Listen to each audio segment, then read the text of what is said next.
What's going on, everyone? I know why you're here today. You're here for Nathan Payne's Wholesaling Storytime, Tales from the Trenches.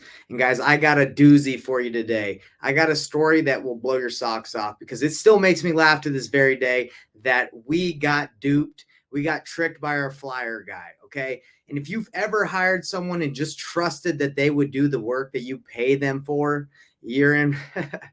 You're going to love this story because we did the same thing. We said, oh, we're paying this guy. He's going to do what we say.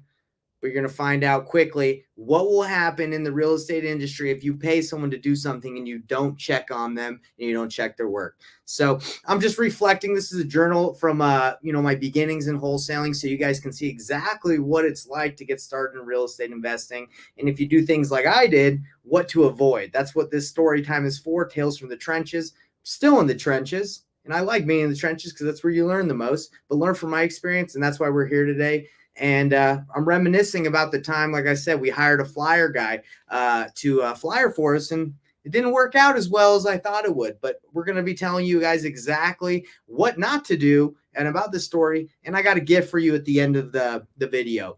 If you're subscribed to our weekly newsletter, you get free gifts every single week. Every story that I tell comes with a marketing list, comes with a calculator, comes with something specific that will help you in your real estate investing journey, just like it helped me. I got thousands and thousands of resources that are in my drive that are just sitting there. So I said, let me give them away, but let me give an engaging story that will help you use these and know how to use these. Spent thousands of dollars all for your benefit. So just subscribe to the newsletter. Just go to painlessflipping.com and you get all these resources and especially the gift that I'm going to be giving today. So let's dive right into this story. All right. So as you know, this is live.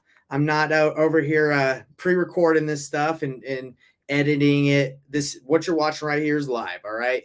Later, you can watch the edited version, but here you can ask questions. You can share your experiences. I want to know what you've been through too. This ain't just about me. It's about our journey. All right. So before I get into the story about how we got duped, how we got lied to by one of the guys we hired, and how we handled the situation, how we tracked him down in our car, saw that he wasn't doing what he was supposed to do, I'm going to tell you. But first, let me drink some of my herbal tea real quick. So I get kind of parched in these stories. So this is really good. If you've never tried it, it's like a berry blend, herbal tea. All right, let's dive right into this story, everybody. So if you don't remember from the last episodes that we've been doing, I think it was maybe 2 episodes ago, I talked about how we got a deal for $19,000 from flyering houses. What we would do is we go to neighborhoods and we wouldn't just target pre-foreclosures or probates or divorces or specific lists. We would actually just farm. We would just go knock every door. And if the house looked like it was distressed, we'd knock it, try to talk to the seller and see if we could buy it. But if we didn't knock the door, we would just leave a flyer. And this is what we were doing. And we did a $19,000 deal recently when I first started. And we got some money, from doing the deal from a flyer. And we thought to ourselves, hey, you know what? This is actually a really good marketing strategy. Let's go all in on this. Let's hire some people out. So with the $19,000 that we made, we decided to hire out some people. So me and Corey at the time didn't just have to be the only ones flyering. Okay. So that's exactly what we did. Hey, real quick, before I keep going, I just want to make sure my audio, I'm sure my audio is fine, but I want to make 100% sure. So give me 1 second. Oh my gosh. I had my audio on the wrong output. Goodness. All right. Okay. The audio is set on the right thing now.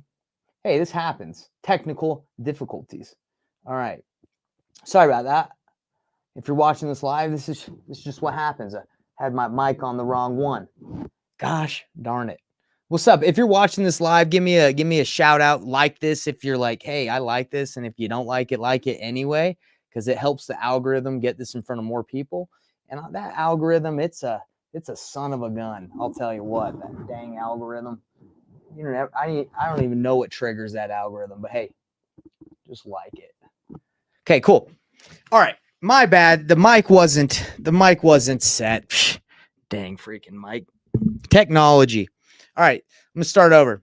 So for the people that are hopping in, you're getting a treat. You're getting to hear this all over again. Congrats.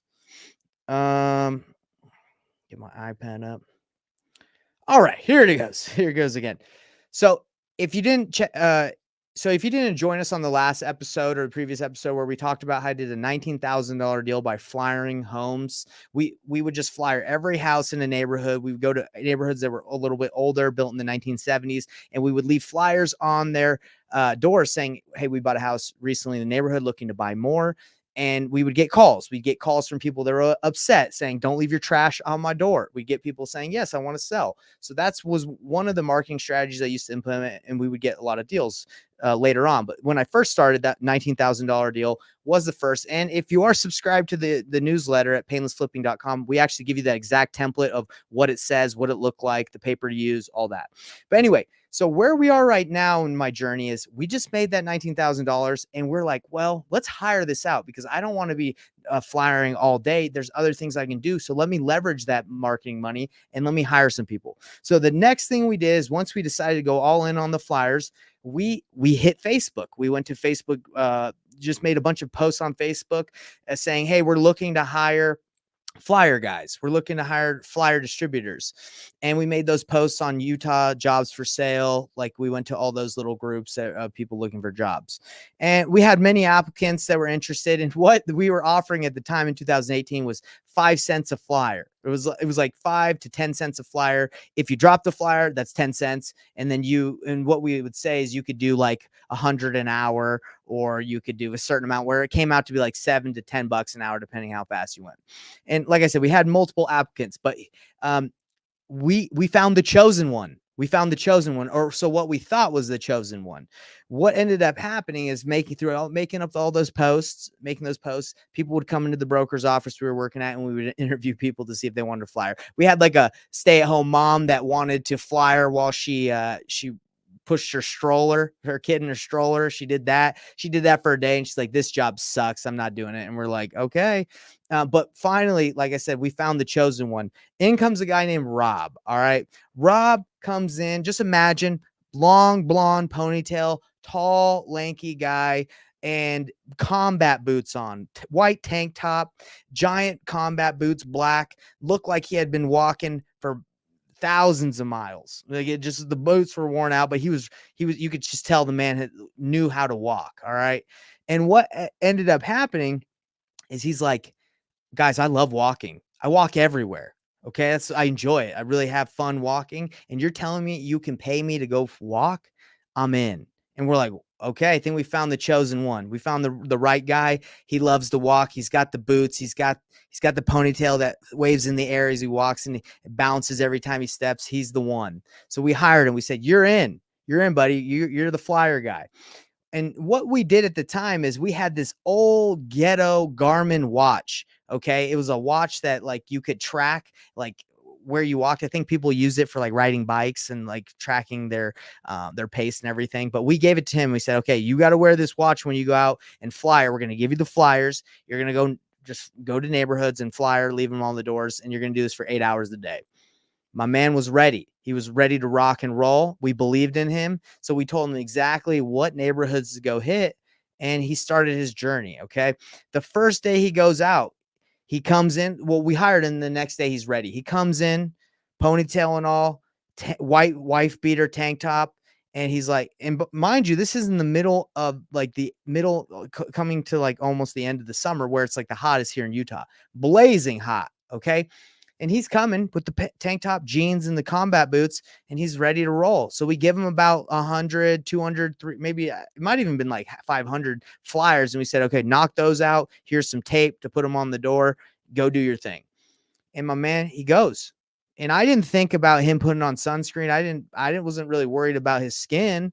But he went out, and the next day he comes out, and the man is red as a lobster. This guy got straight burned to unfortunately, I won't say crisp, but he got burned. He had sunburn. He was red and he was hurting. He was like, guys, I can barely move. I was there for 8 hours flyering that neighborhood, and I got burnt. So the guy had to take a week off. Oh my gosh. A whole week he took off because his sunburn was so bad. And we're like, hey, man, are you going to come back? And he's like, I'm finally ready to come back. He texted us. So eventually, Rob comes back. He's ready to rock. He comes back and guess what he's wearing this time? My man is wearing a giant bucket hat with a cape on the back. He's wearing a full blown like long sleeve. He is not going to let the sun get him this time. Rob is ready to flyer. So we're excited. You know, he loves walking. He told us he loved walking. He's equipped for the sun in the summer in Utah. He's not going to get burnt. And we start getting phone calls and we're excited. We're getting calls and we're setting appointments because he's leaving the flyer saying, hey, we want to buy your house. And people are calling. Some people are calling mad, but that's just how it is. Send mail, send flyers, send anything. People are going to get upset in this industry of like, you know, buying houses, or I'm sure they'll get mad at anything. Like if you're doing landscaping, they'll probably get mad if you leave something on their door. Anyway, Rob's doing well. And the watch, I'm checking the watch occasionally, and I'm seeing that he's going to where he's supposed to be going.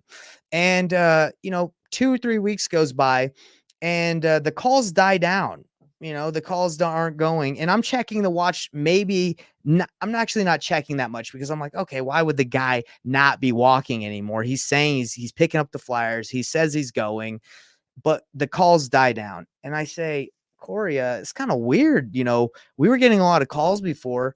Rob's still going out there, but our calls have freaking diminished. They've dwindled a ton. And you know, what's going on? He's like, Corey says to me, Nate, have you checked the Garmin watch? Have you checked online to see his location? I say, man, I'm sorry.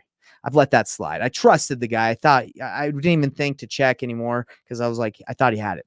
I go and check.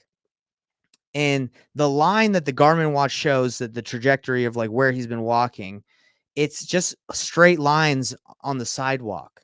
And I go back, I look a little bit, and it's just straight lines. You know, he's not going to the doors according to the watch, that shows the journey or whatever, right? The GPS.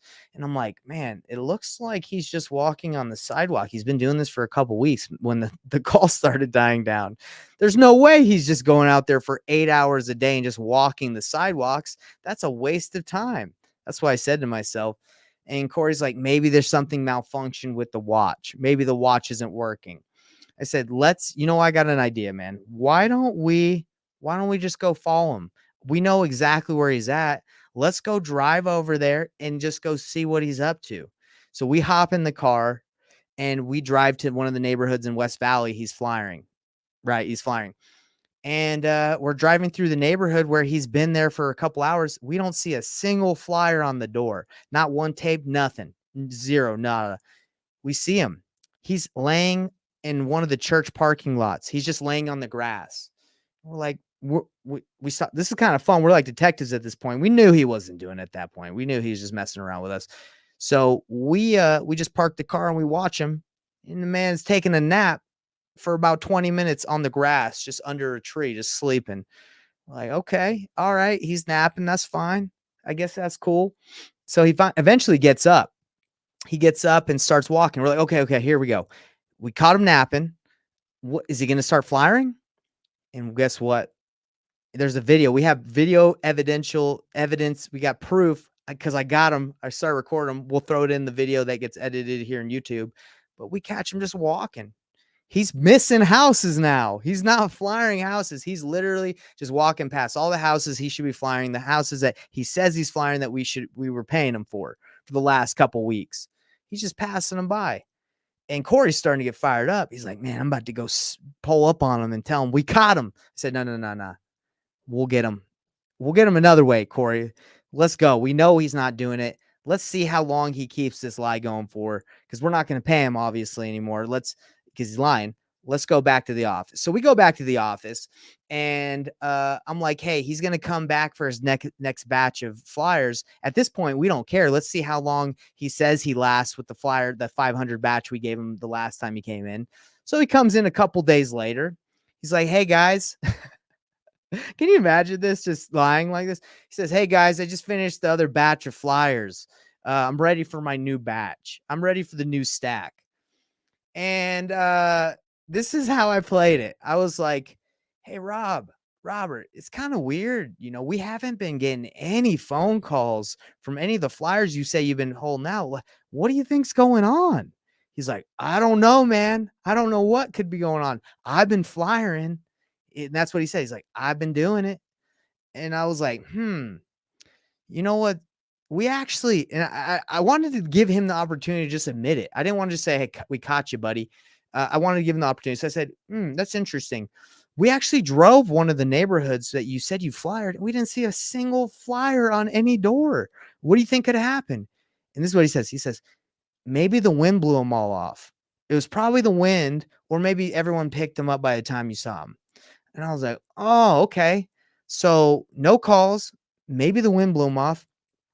Listen, man. And I couldn't take him more because he just wouldn't fess up. So I said, look, man, we actually were driving, we were following you and one of these days, and we saw that you weren't doing anything. We saw you taking a nap and just walking the streets. How long have you been doing this for? And then he just completely broke down and he was shaking like he just got caught because he did. He was nervous and he was like, because he was in our office. I don't know if he thought we were going to attack him. We weren't going to do anything, but he was nervous. Oh gosh, they caught me. He's thinking. And I was like, how long have you been doing this for? He's like, I don't know, guys. I was like, well, you look, man, we're obviously not going to pay you. You've been lying to us for a long time. We're not going to do anything to you. We're not going to hurt you. Chill, buddy. Don't stop shaking. It's all good. But do you at least have the flyers? Do you have the flyers we gave you? Because we can use those since you didn't use them. And he's like, oh, guys, I threw them away. We're like, you threw away like the 2,000, 3,000 flyers we've given you over the last couple of weeks to flyer? He's like, yeah, I threw them away. I'm like, I'm about to charge you for those. I didn't say that, but in my mind, I was like, after he left, I was like, man. Anyway, so he obviously, we didn't have anything left to pay him because he had been lying for a couple weeks. And I was like, well, dude, you at least have the tape we gave you because we'd like the tape, because we're balling on a budget that time. We're brand new. He's like, nah, I ain't got the tape. I'm sorry. I threw that away too. So we're like, dude, okay, well, obviously you're fired. You're obviously fired, buddy. I don't think I get angry very quickly. Maybe others would say different, but I was just like, okay, thanks, man. Like you're fired. I guess at that time I hadn't really fired anybody, really. So like, cause in Dish Network, when I did door to door, it was mainly people just quit cause they couldn't handle it. This guy didn't quit. He just was going to keep going forever all summer if we didn't catch him. So I was just like, you're fired. I guess you can just leave right now. I guess that's what happens when you get fired. And he was like, okay. So he left and me and Corey were just like, dang, man. Well, we probably should have checked a lot sooner when we weren't getting calls on the Garmin watch, or just went and followed them before. So none of this would have happened. Now, look, I think it cost us maybe like $400-$500 of paying him before we reconciled and figured everything out. But yeah, we got lied to. And that is, looking back, I think that's a funny story because yeah, just like I just trusted that the man would do what he said. And I figured no one would just be walking 8 hours a day, coming in for batches of flyers every 3-4 days, when normally that's when you'd be done. I just figured I trusted, but I did not verify. So, the lessons that I learned from this is that even though a person can come in and look the part, the walking combat boots, said that they love walking, whatever they say, you have to verify. You don't know how many people we've hired that they talk a big game. Oh, I'll close every deal. I'm the best at this. I love talking to people. I love this or that. And then you hire them and they're the complete opposite. They don't do anything they say they'll do. It happens all the time. Okay. So you can't just trust, you have to trust, and you got to, you can trust, but you need to verify. So that's one of the lessons that I learned. Another one was that you got to have an app that you trust as well. Like the Garmin watch, we were always questioning whether it worked or not. Now I use software and apps that it exactly tracks like whether you're zigzagging or you're going to the door or not.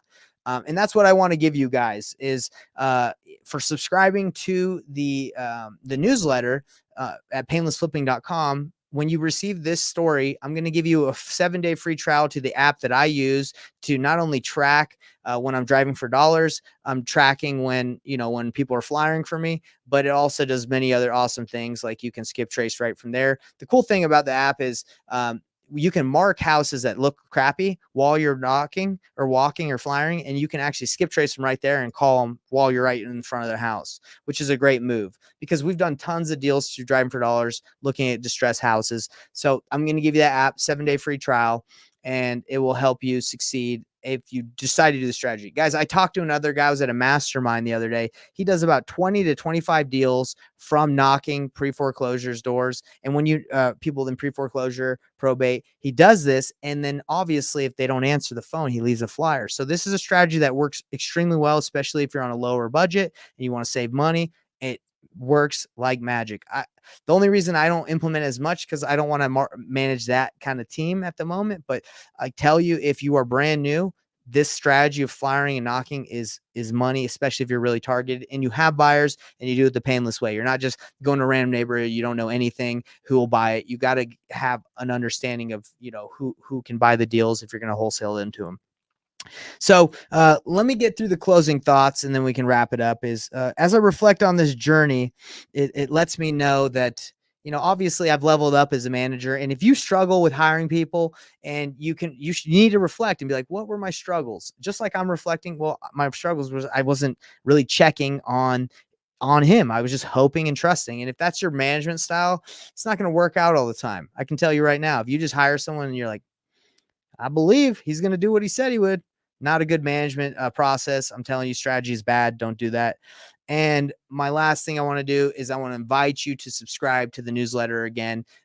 It has many great resources worth thousands of dollars that I'm giving to you. Subscribe at painlessflipping.com. And if you're watching this live or you watch this later, please give this video a thumbs up so it can get in front of more people. And if you have any stories that are similar, if you want to engage, if you want to tell me, yo, Nate, that was a great story. Nate, that sucked. You went way too long on the talking about his ponytail. Doesn't matter. Go ahead. Let me know because I want to hear your feedback. It's important to me to know how you guys feel about what I'm saying because this is for you. It's for all of us, right? So anyway, hope that story was fun and go out, go flyer, go try it. In the emails, you're gonna get the resources, the templates I'm using, the wording I'm using, the flyers, the apps. It's all there. You can all get it for free. And I appreciate you guys being on Nathan Payne's Wholesaling Storytime, Tales from the Trenches. And look, don't be sad or don't like, man, I got to get out of these trenches. It's good to be in the trenches sometimes. You can learn. I learn all the time. That's where you get your stripes from the pit, from being down in the pit, you can learn. Then you get out of the pit and then you get another pit and another dip. That's how life is. That's what life is about. It's about progressing and being disciplined enough to keep going.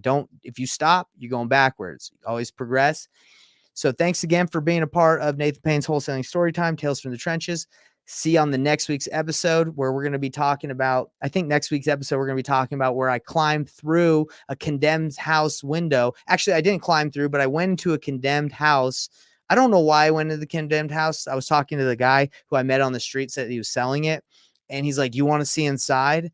And the house is condemned. It was all boarded up. But I was like, yeah, let's see what condition it's in. As a brand new wholesaler, I was like, let's see what it's in. I took a video. Absolutely unnecessary to take a video of a condemned house inside. It's condemned, for goodness sakes. It's the worst condition you could ever imagine. The guy climbs in through the window, but busts a board out, takes a drill, lets me in. Corey's not going in. He's like, I ain't getting anywhere near that thing.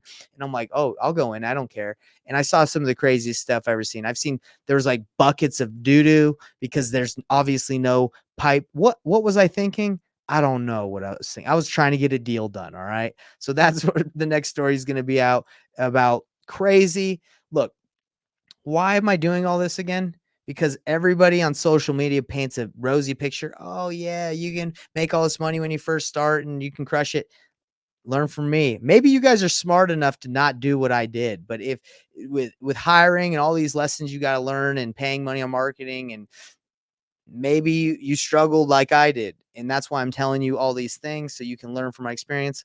Give me that like this video, and we'll see you on the next episode. Hope you enjoyed the flyer video about how not to go through that process, and have a great week, everybody. This is the weekend, and see you later. Oh yeah, I get some comments. So let me answer some of those comments. If you have any questions or you want to say something, I'll give you a shout out right now. Let's see what these comments are saying.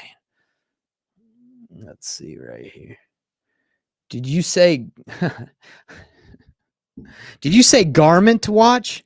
Did I say garment watch? I think I meant Garmin, but I might have said garment. I'm sorry if It might be I don't think it's Garmin. I think it's Garmin. So yes, I think I have to watch this back. I might have said that. Anyway, guys, if you, last thing I'm going to say is, if you like Costco, they got some last time I checked, they got this giant cookie.